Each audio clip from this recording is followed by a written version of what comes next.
The theme, manifesting Shri Krishna, is very special because in a sense it is a dwelling in meditation on the Lord, on the Supreme Personality of the Divine. Only a few months ago, in this very platform of KalariGram, we had a similar discussion on the theme of meditation on the Divine Mother. And we saw how the divine creative energy manifests herself as the whole universe, embraces, supports, nourishes at each moment each tiniest particle and all beings as the Divine Mother.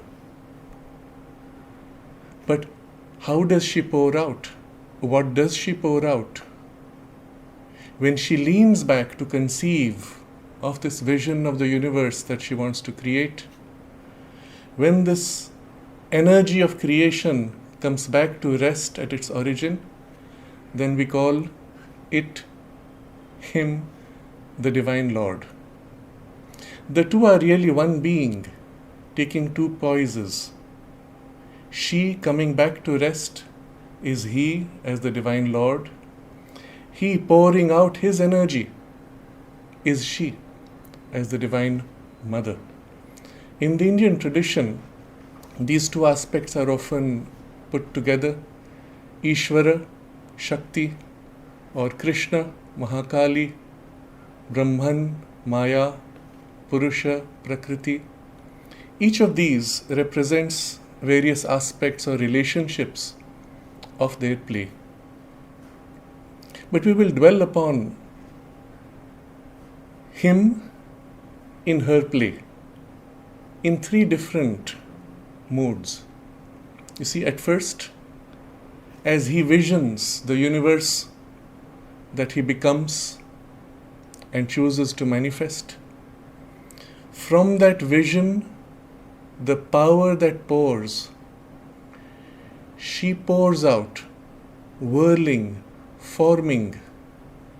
But as she pours, he does not remain behind, separate from her, because it is his vision that she manifests, and therefore he is intimately present in her entire movement of pouring.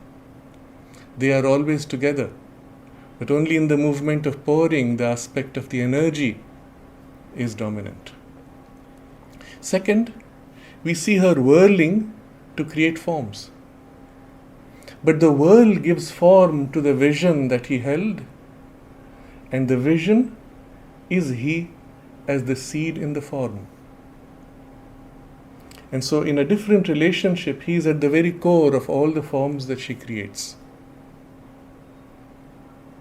And the third relationship is all that she manifests, all the forms, from the atom to the human to the stars to the galaxies, the universe itself, she embraces entirely with her love, nourishes and sustains with her love, and the source of that love is him. The goal of that love is drawing all back to himself. So these are three relationships of their play, and we will dwell upon each of these and elaborate to more deeply understand but also experience this play. First, as she pours out to manifest his vision, it is this humongous energy. The energy that is so enormous that in a single whim of a burst, she can extinguish the entire universe or give birth to 1,000,000 universes. This is the humongous energy of his creative power that pours out. He is supporting at each moment, in every movement, in every detail, and it is this which is imaged in our tradition as Shiva offering his chest to his power, to his Shakti, as she dances on his chest. Or, in a different symbolism, Shiva himself moves to become the dance as Nataraja, the Lord of rhythms, rhythming out the whole universe. And the entire universe is formed of the whirlings of his rhythms. Rhythms within rhythms within rhythms, unendingly, from the infinite all the way to the infinitesimal. This immanence of his presence, supporting at each moment, we name traditionally as Narayana. This is the presence of the divine that lives in all things, in the whole universe, in all space, across all time, in all forms, even in the unformed, and of course in all beings. The symbol given traditionally in the Puranic symbolism is Vishnu or Narayana lying down on his serpent who is coiled, Ananta. The suggestion is interesting. Unending is the name of the serpent. And he is in a poise of sleep, of trance, in which he conceives, and then he opens his eyes and manifests all that he conceives. He is the preserver sustaining across space and time, and space and time are represented by the waters, the ocean on which he floats, supported by Ananta. Ananta itself is the energy of the cosmic manifestation in space and time, by which he fills these waters. As a preserver, he maintains and holds the seed across the cycles of cosmic creations. And the seed is from his navel, we see Brahma, the creator, as the principle emerging. And the navel, as you know, is the creative energy, the pranic aspect. And all these are symbolic representations of this relationship.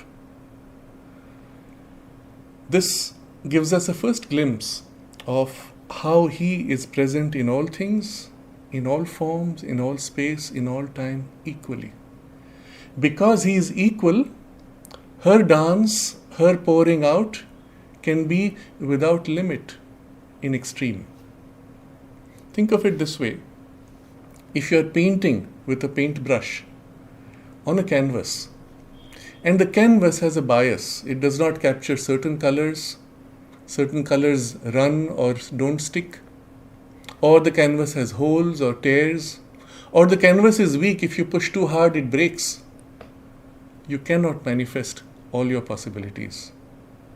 But it is only when the canvas is infinite, eternal, entirely unmoving, utterly equal, that you can have an infinite play of energy, of an infinite intensity, of an infinity of variations of colors and forms and all their interactions, infinitely varied.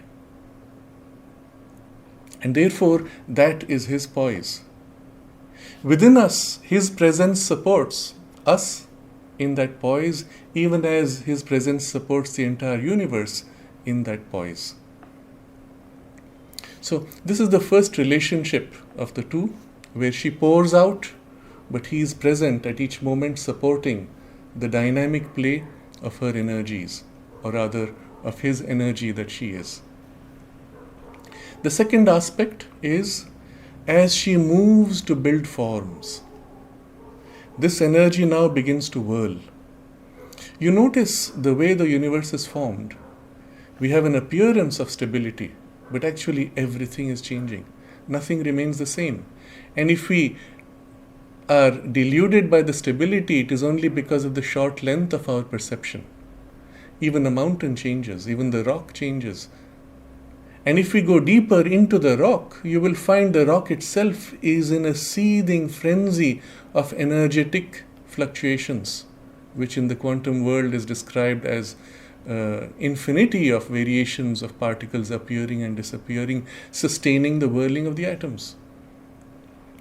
But when she forms thus through the whirl, and all is in the universe whirl, the center of the whirl is his vision and his presence visioning out, guiding the whirl, supporting the whirl, and directing its development. If he was not, the worlds would collapse.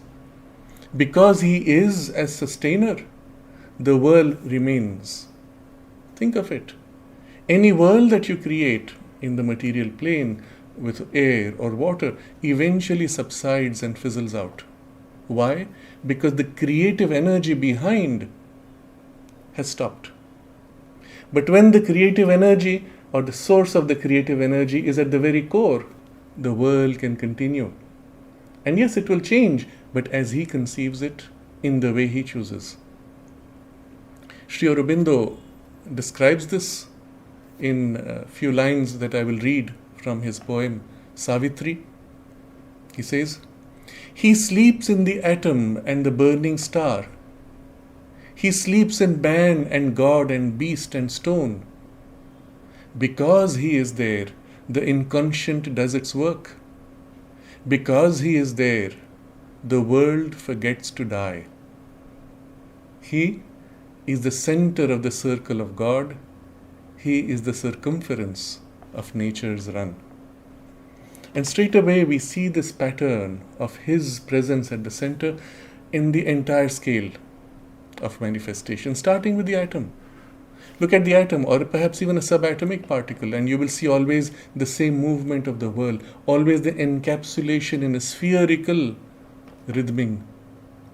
The atom itself, being a combination of particles, is a whirl again with a core. And the core, in some sense, if you really dwell on it, is not even the nucleus, but inside the nucleus, somewhere an empty space perhaps, around which the world takes place. The empty point or the center never moves. Because it does not move, because it is utterly stable, the world can be infinitely rich and complex. And you see this pattern in the atom. And as the atoms aggregate, they build forms, planetary forms, for example, in space or asteroids, and they are spinning. Again, at the center of the earth or a planet is his presence, not just the physical center, but symbolically, which magnetizes, creates the magnetic field, creates the heat, which not only nourishes the earth, but nourishes all life which lives on the planet. And then we see all the planets whirling around their center, which is inside the sun. But actually, it's not even physically in the sun. Sometimes it is on the edge, because the sun and the planets really revolve around a common center from pure physical point of view. And what holds that center is his presence, visioning out the unfoldment of the entire solar system. In the same way, at the center of the galaxies and the whirl of the galaxies, you see they are all whirlpools, is his presence. Humongous energy released from there, and we do not even know by what means such energies are released, whether in the galaxy or in the suns. We speculate. But the energy is so enormous that sometimes in a single flash from that source within, there is enough energy released to create multiple galaxies in a fragment of a moment. We see these flashes and we are astonished. We do not understand from where it can come, because that is his presence imaging out, releasing his energy freely as he wills. And then there are super galaxies, and perhaps the entire universe is whirling around him, who is present everywhere, isn't it? So in a very poetic sense, there is a phrasing, I do not know the source, where we say, "It is he who sleeps in stone, wakes up in plants, feels in animals, thinks in the human being, but he is not yet fully awake at that point. And as he fully emerges, you have the full manifestation of his presence, knowledge, power, love, and the entire visioning of what he chooses to be. And this awakening beyond the mind's thinking is what we will call his manifestation as the divine humanity, the next step in our evolution. This again in our traditions, in the Puranas, is represented by the 3 steps of Vishnu. In the first step, he forms the physical life. In the second step, he forms the mental life, the peak of which is our present humanity.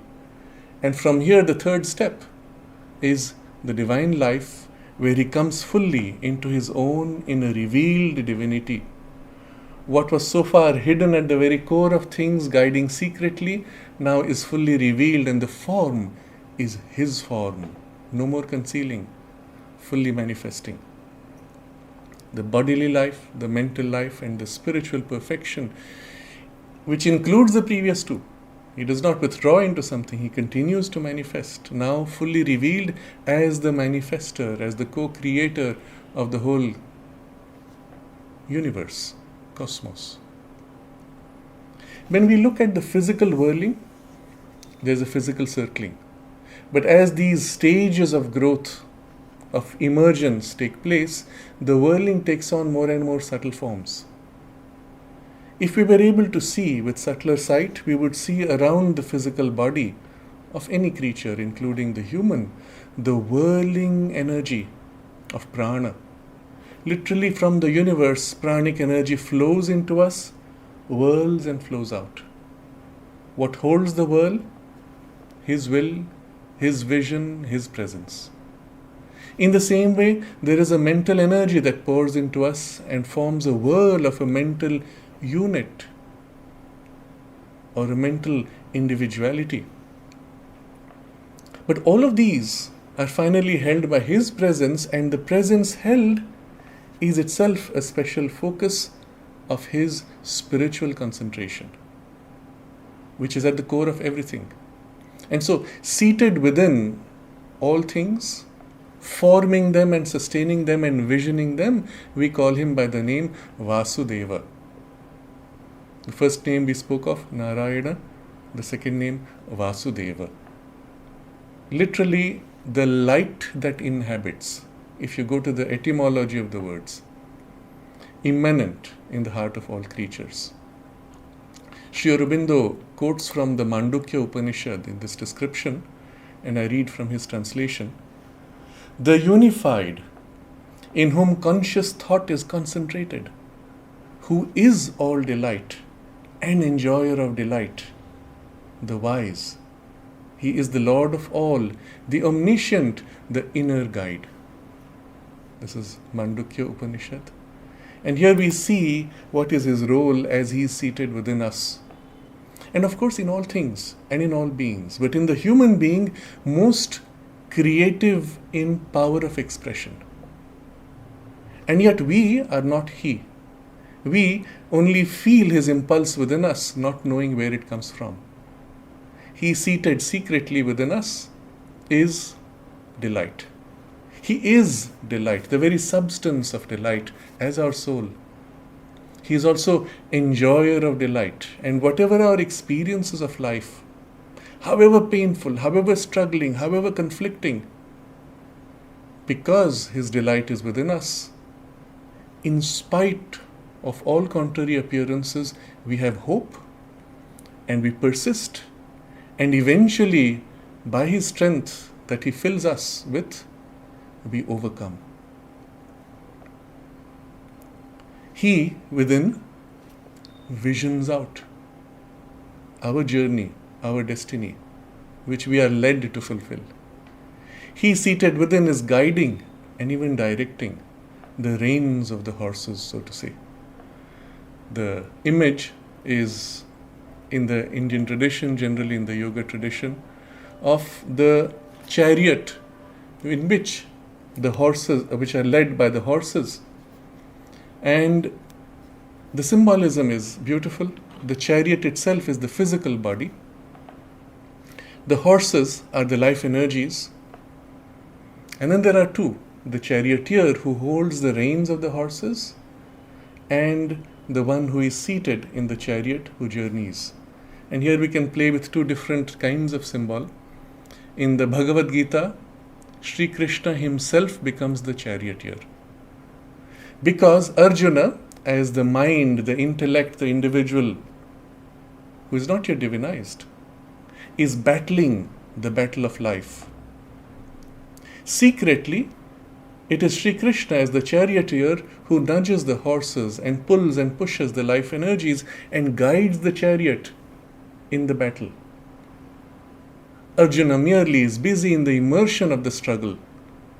But who leads you out through the struggle to victory, to success, is this secret inhabitant and guide, and Shri Krishna takes that position in the Bhagavad Gita and the journey in the Mahabharata generally.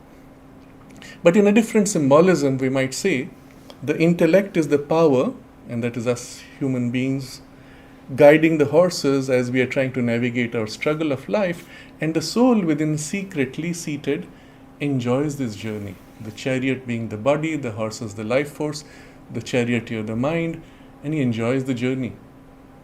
But at some point, he says, this is not interesting, I'd rather go there. And the intention, the visioning, nudges the mind, nudges the horses, nudges the chariot. And so in a sense, he is not merely a passive enjoyer, he actively chooses the lines of delight of the journey. And then occasionally, when there is a great crisis, he puts forward his will and his power, seizes the reins of the horses and pulls and directs them. And these are the crises of our life, where suddenly we say, something emerged within me, took charge of the situation, set right the problem, and then subsided, and I don't know what it was. And that was his presence. The beauty of this insight is that even when we are not conscious of him, he is conscious of us and nudges. But when he emerges fully, takes on the full charge, that is when we have a chance to realize the divine within us and perhaps to merge into his presence, because after all, we are nothing but a reflection of his consciousness. He becomes then, not only in his emergence, the full divine perfection, but he is also in the process of the emergence, the Lord of the Yoga, because he guides the journey of our awakening and our evolution. Nature is seeking, through various symbols, to formulate the truth that he visions out. She is his power, but he is the originator of the power and can override and manifest, change everything. In order to assist us in our evolutionary journey, especially in those great steps that we are unable to make on our own, he objectifies himself. Because we do not know him, he is too secret, hidden across behind too many layers.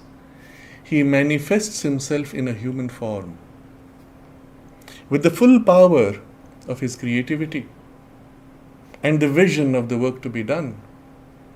This conscious manifestation of the Lord, of the divine, we call the avatar. Literally, coming down to earth. That's the etymology of the word avatar. And as the avatar, as the human being embodying all the problems of human nature and all the problems of humanity, he overcomes those problems and infuses a new direction and awakes a new level of consciousness. Work which could not have been done by us.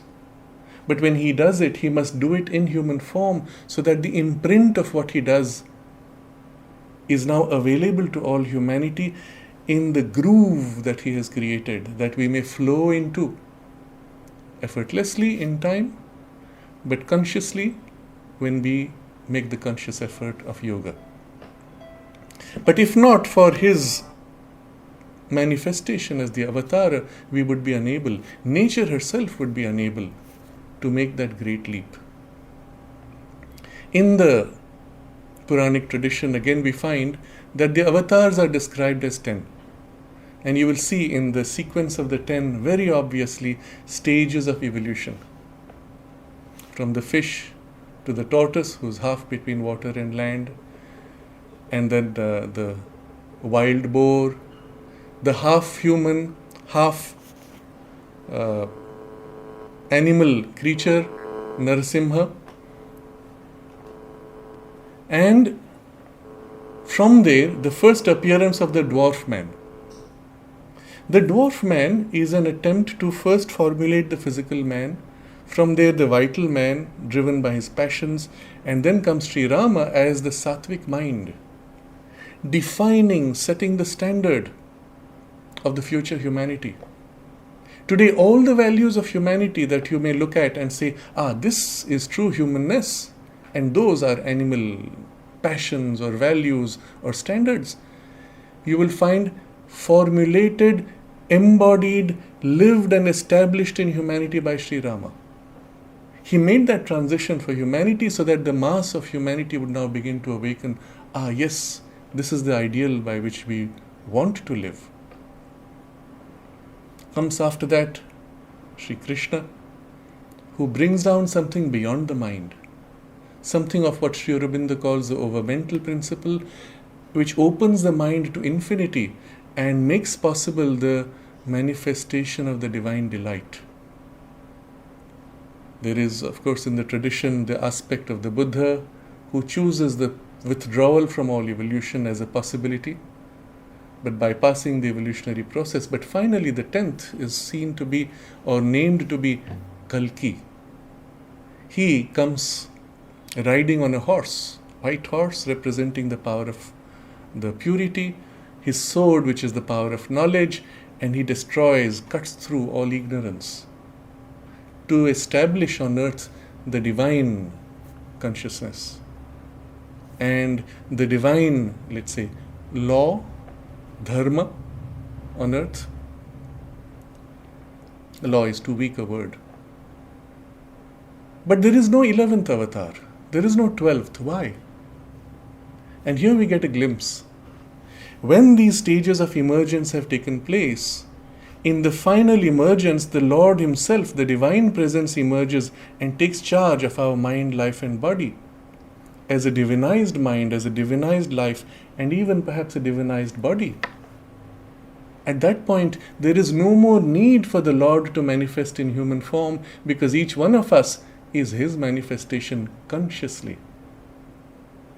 We are each, in a sense, aspects of the Lord, you may say vibhutis or avatars, but conscious of the divine presence, able to manifest that divinity without the distortion that comes with division, ignorance, clouding and darkness and limitation.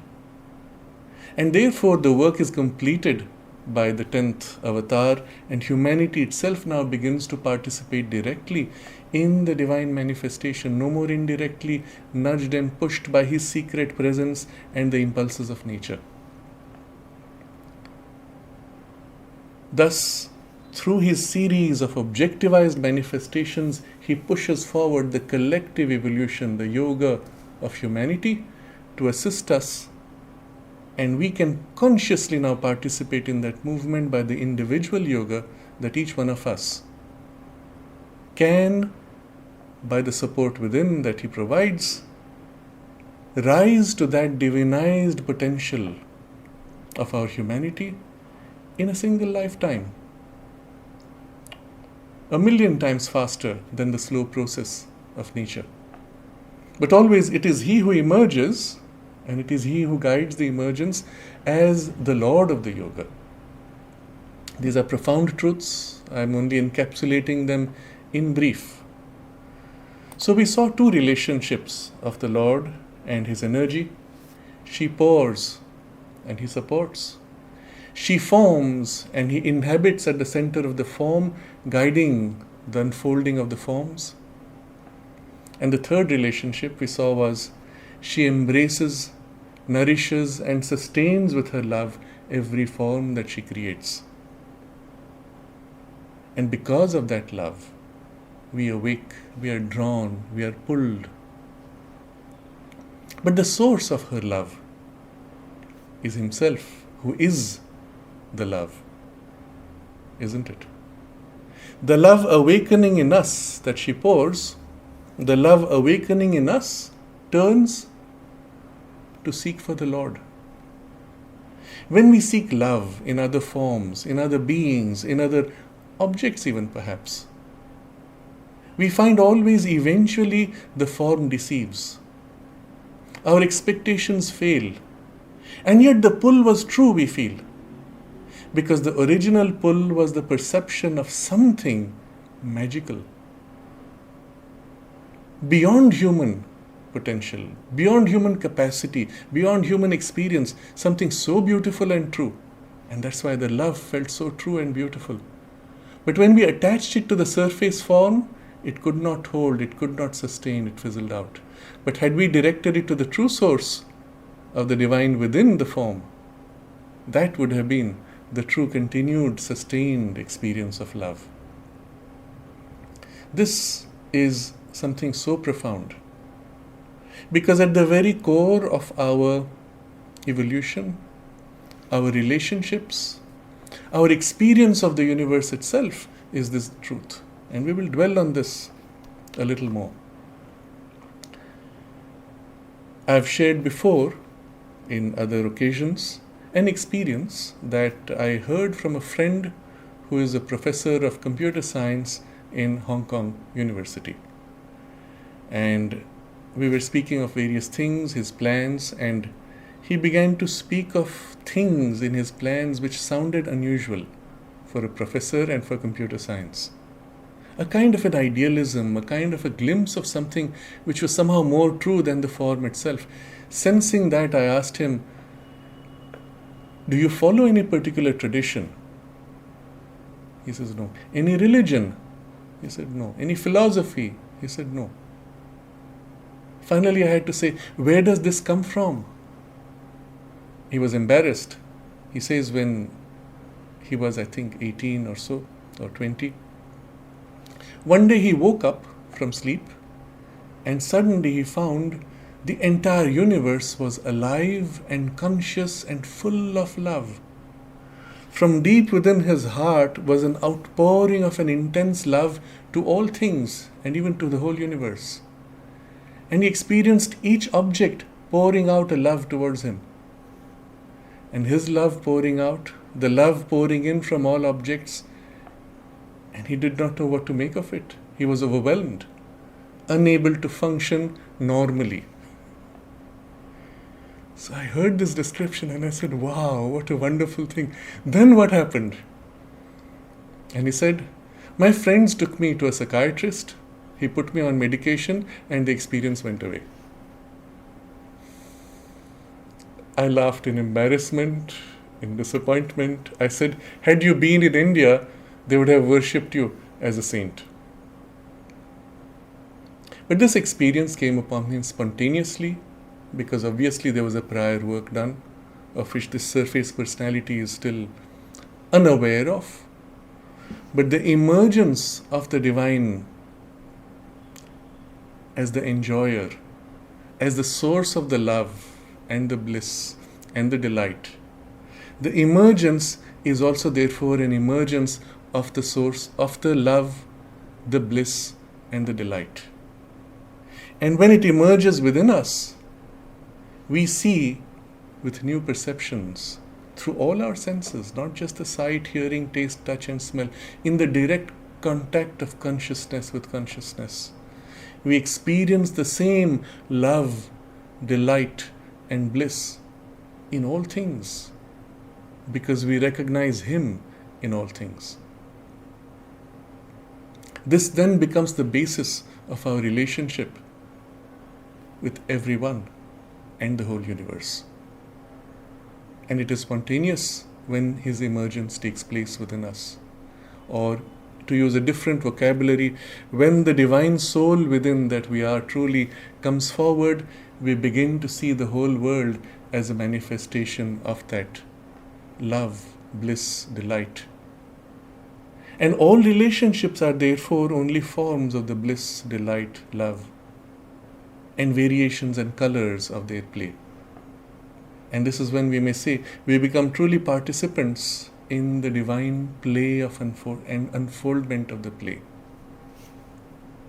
It is towards this that the whole of our evolution is pushing us, this experience and this participation for which the whole universe was born. And I would like to dwell on this a little, because it is not only the love is an expression also of the knowledge and the strength, and the three together form the fullness of His expression.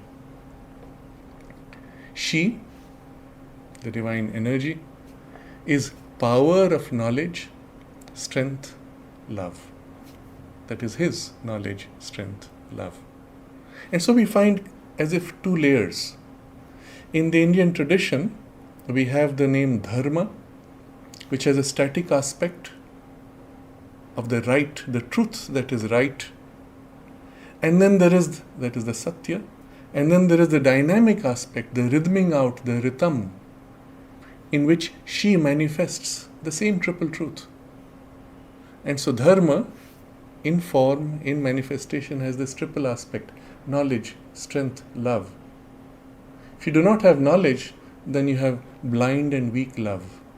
If you do not have strength, you have knowledge, you have love, but it is easily extinguished, cannot manifest itself. If you do not have love, then knowledge and strength only makes you a despot. Dharma is the triune manifestation of these three truths that he embodies, that she manifests in us. This rhythming out, rhythm, is what you see in the Chinese tradition, and it's called Tao. It's the dynamic aspect of the Dharma. It is not Dharma itself. This power of love that he pours out, because she is his power, we can experience as a pouring, a movement, but also a movement which is never stale, which is never monotone, which is ever rich, ever renewed. So, for example, with human experience of joy, you enjoy something, or pleasure, something is pleasant. After a while you get bored. Okay, now what? What's next? Been there, done that, novelty gone, what's next? But the nature of the delight that she manifests and the love that she manifests is not a monotone, because it is an expression of his infinite potential, and therefore it is always changing in quality. A glimpse of this we have in the domain of form when we perceive something as beautiful. If you ask yourself, what is it that makes this flower beautiful, this object beautiful, this scene to be beautiful, or this face to be beautiful? What makes for the beauty itself? We have in modern efforts, in the Western traditions, efforts to define beauty through mathematics, through symmetry, but they all fail, because there is a beauty which transcends measurements and symmetricities, isn't it? There is a glow of beauty. In the Indian tradition, we find Kalidasa defining beauty in the phrasing which I will translate from the Sanskrit. From moment to moment, that which manifests newness, that is verily the true sense of beauty.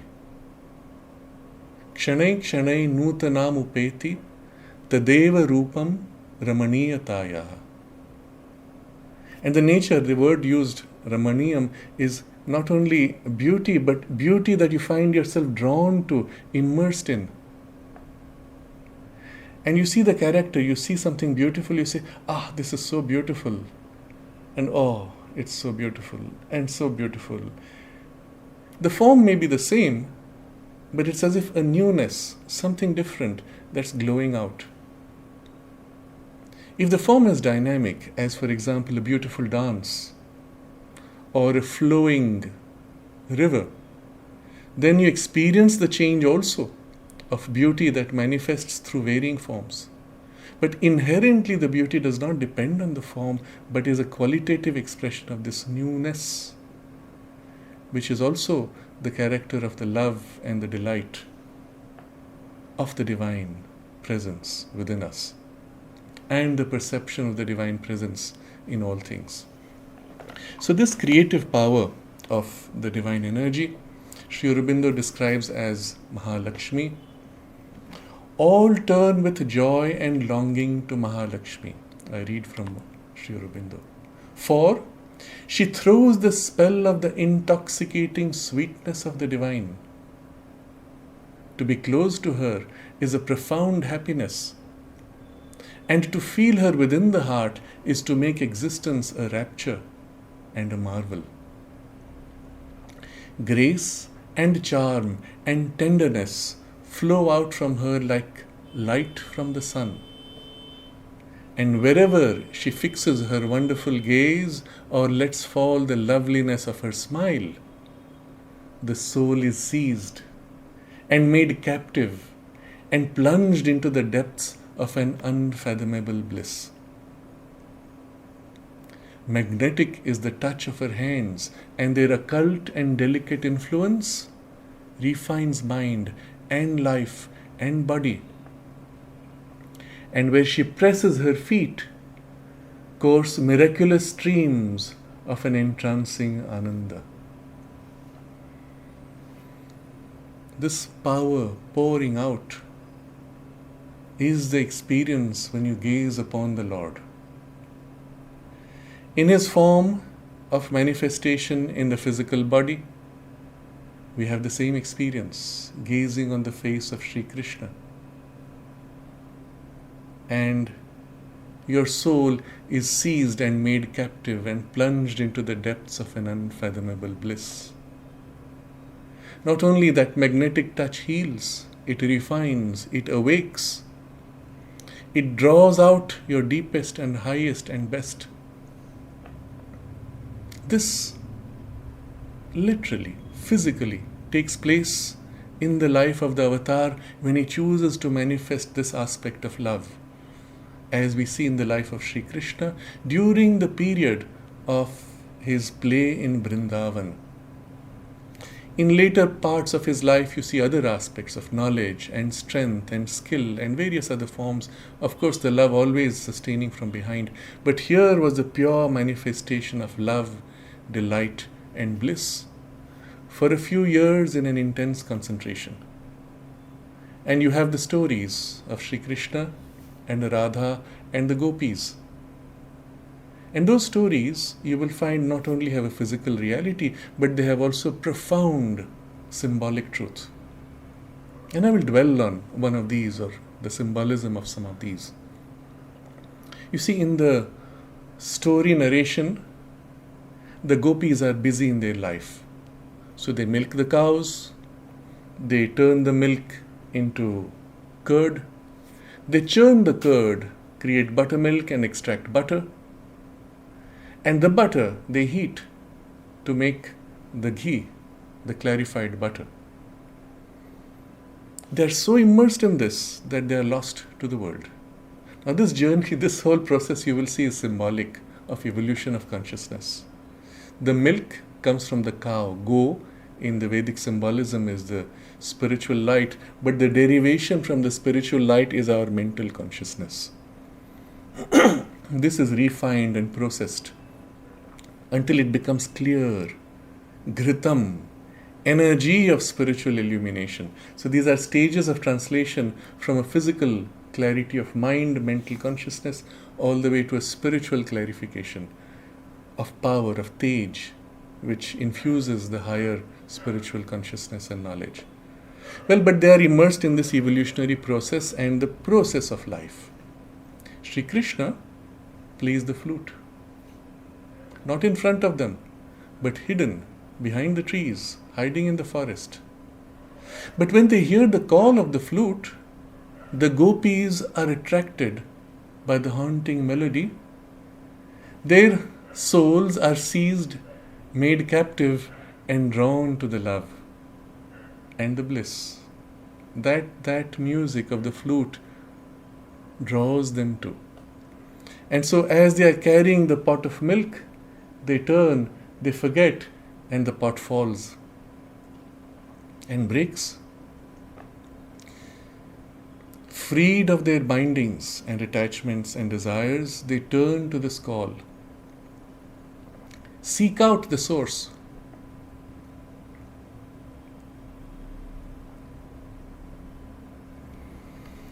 As do we in our lives. When we feel the call of something greater, something more true, something more real, the call of the divine love and joy and bliss, all else suddenly becomes meaningless and we yearn for that. And they seek Him. And they chase after Him into the forest. Vana is forest in Sanskrit, but it is also a double meaning. Vana is also delight. They are seeking the source of the delight in the forest that is delight. Hiding appearances, deceptive forms behind which the true sense of the delight hides, but also it can represent the multiplicity of the delight through which you seek the oneness of the delight. And when they seek and do not find, they give up. Each time they give up, he appears from behind the trees, renews the call, awakens, reinvigorates this quest, and hides again. And so through a series of such revelations, he leads you all the way to the center of the forest, of Vana, of the oneness of the delight of multiplicity. On the way, there are other stories where they pause to take a bath in the river, and he comes and steals their clothes. And they have to stand before him bare. Only when they accept that he gives back the clothes. And this is our journey in life, where we cover ourselves in fake perceptions of oneself. We have our clothes of virtues and our clothes of vices. And unless we drop these clothes, we cannot stand bared before the Lord as we truly are and merge in Him. But in the beginning, the clothes we shed happily are our vices, happy to go. But our virtues, we cling to them. And Sri Aurobindo describes this in one of the sonnets. It is not until the beloved tears them by force that we realize how we had been deceiving ourselves. Because the virtues are also a self-deception. And that is when we can stand as we are, truly, bared. In that can be the true oneness. And so the gopis are drawn through various stages of the yoga, of their consciousness, of their journey of life. And eventually the gopis, of course, represent the human soul.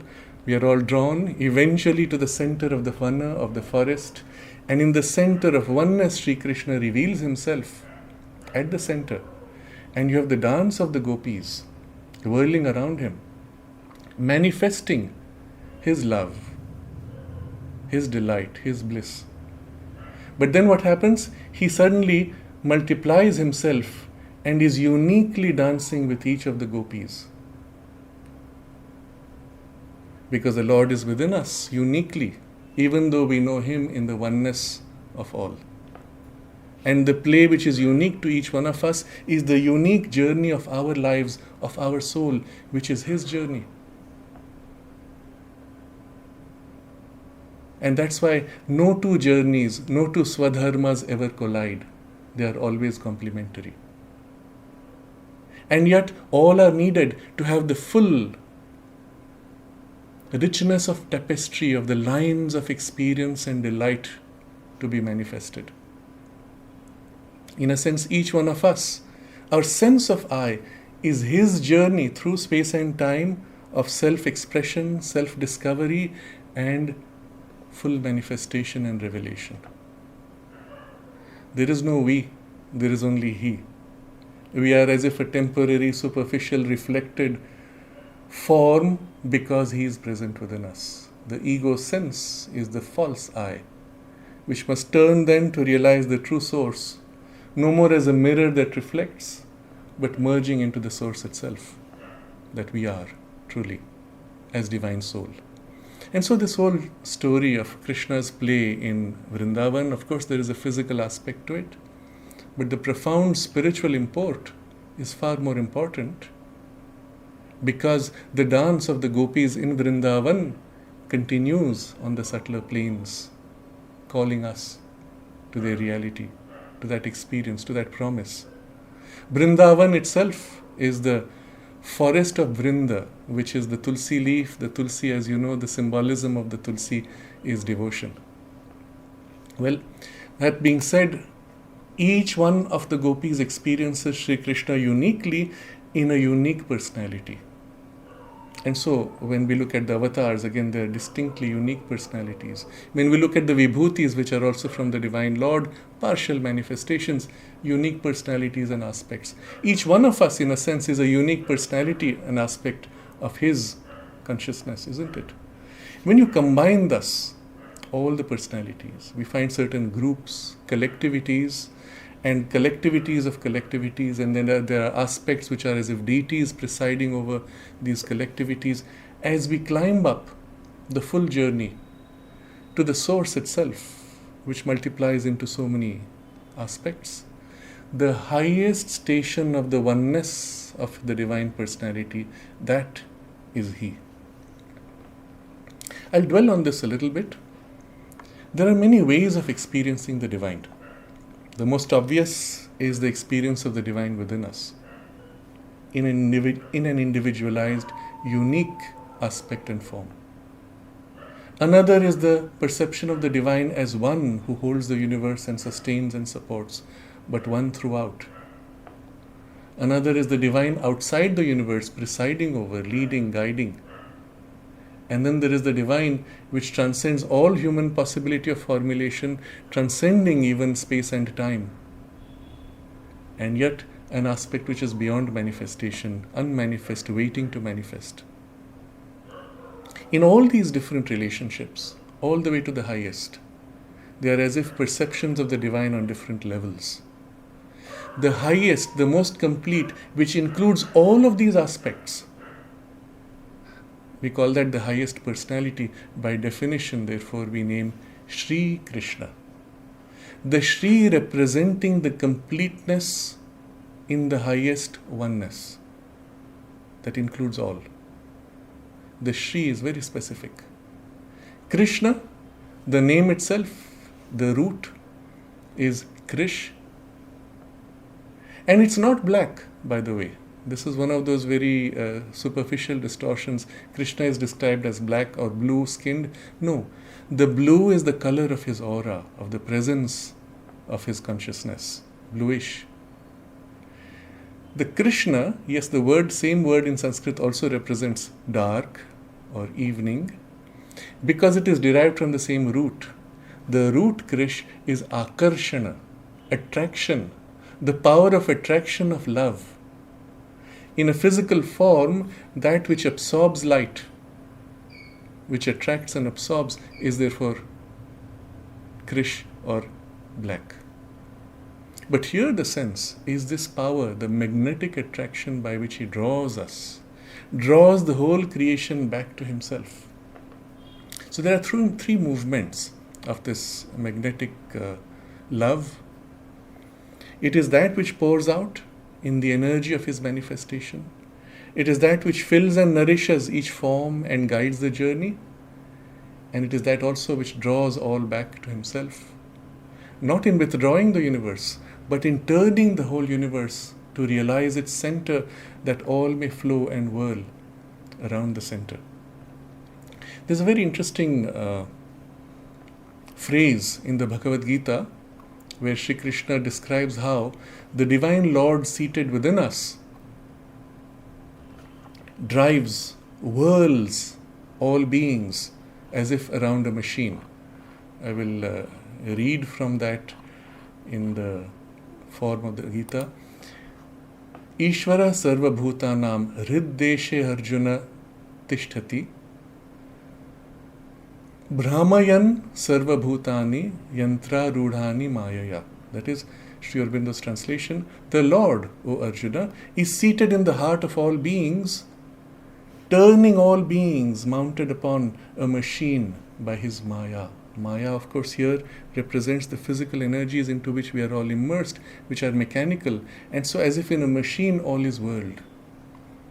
That is our beginning. That is the beginning of the journey of each atom, of each planet, of each galaxy, of each individual, because we live almost animal-like in our first instincts. But as we awaken and the Divine manifests, there is still the play. But the whirling play is now the dance of the Gopis around Shri Krishna, the awakened consciousness liberated in divinity. And though the same principle exists, now it is entirely awake, entirely conscious, and his free manifestation. There's the phrase that Sri Aurobindo uses. He says, somewhere where he explains, one of the greatest ecstasies possible is to feel oneself carried by the Divine. In fact, this is a very interesting text because he compares this with the other extreme. He says, not by the stars or karma, for the latter is bad business, dry and uncomfortable, like being turned on a machine, yantra rudhani mayaya. He quotes from the Bhagavad Gita. That's the inferior life, which is subconscious, mechanically driven by compulsions. But to awaken and to participate, one of the greatest ecstasies possible is to feel oneself carried by the divine. And so, this brings us now to the closure of our meditation on the theme, manifesting Shri Krishna. And I want to close with reading a passage from Sri Aurobindo's Savitri, where he describes the experience of standing before the Lord and seeing Him, knowing Him intimately as the highest personality, as Shri Krishna, the Supreme Divine Personality. All grace and glory and all divinity were here collected in a single form. So as you see, one in the one, all these different aspects of grace and glory and divinity in a single form. All worshipped eyes looked through His from one face. You see, all the deities we have been worshipping, they're all in that one whom you worship. And you'll find them all in the same eyes. He bore all Godheads in His grandiose limbs. It's as if the culmination, all the deities, all the powers, all the gods and Godheads merge into His limbs. An oceanic spirit dwelt within, intolerant and invincible in joy. A flood of freedom and transcendent bliss into immortal lines of beauty rose. So their forms, their lines, He has a form, but the forms of beauty are immortal. I skip a few lines. The world creates itself invincibly, for its body is the body of the Lord. All powers were woven in countless concords here.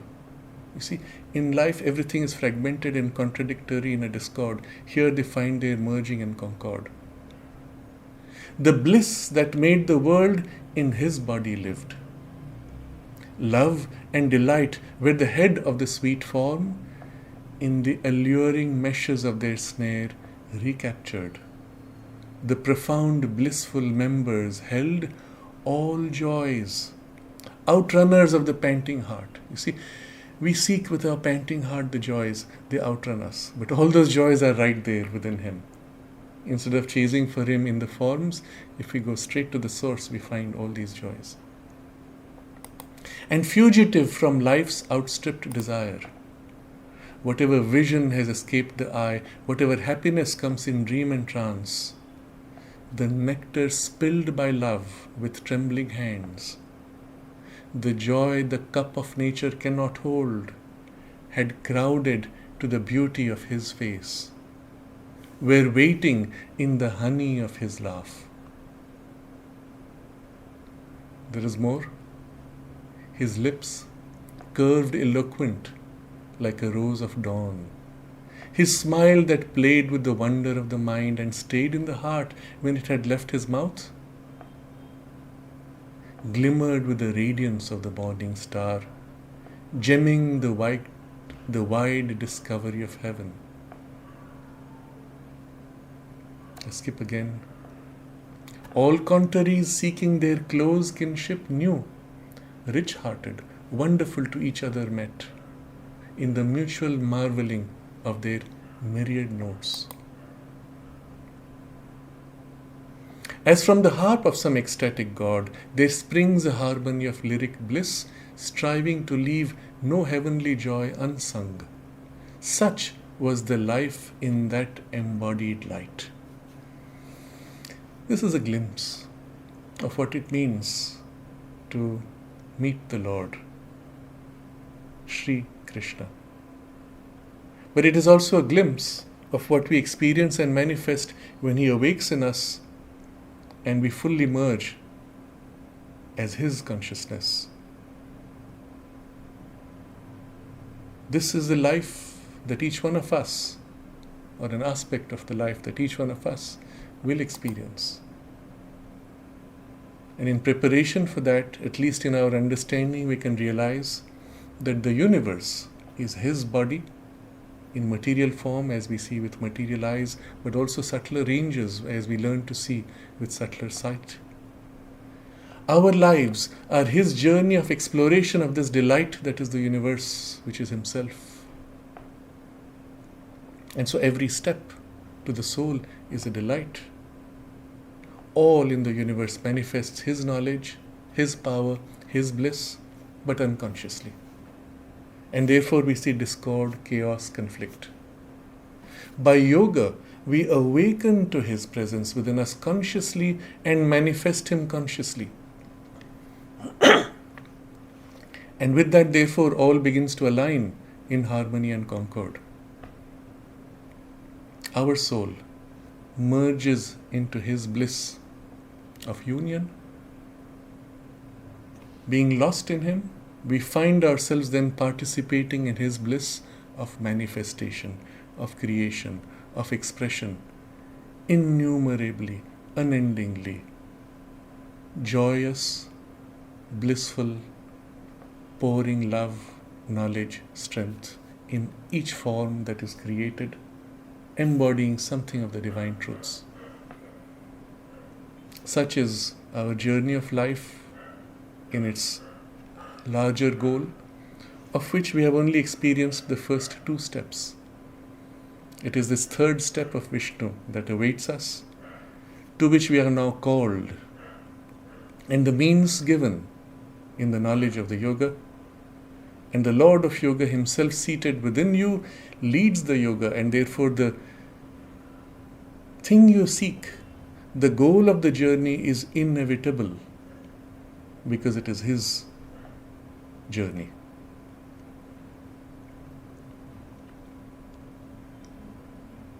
Holding this sense of purpose of our lives, we may spend a few minutes in concentration, in adoration, in love and self-giving to the One who is Shri Krishna.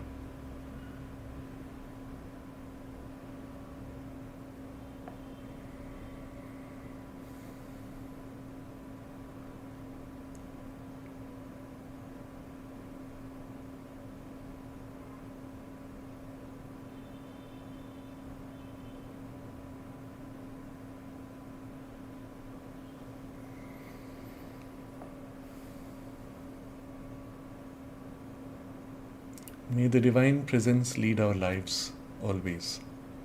Thank you for participating in this sharing. Namaste.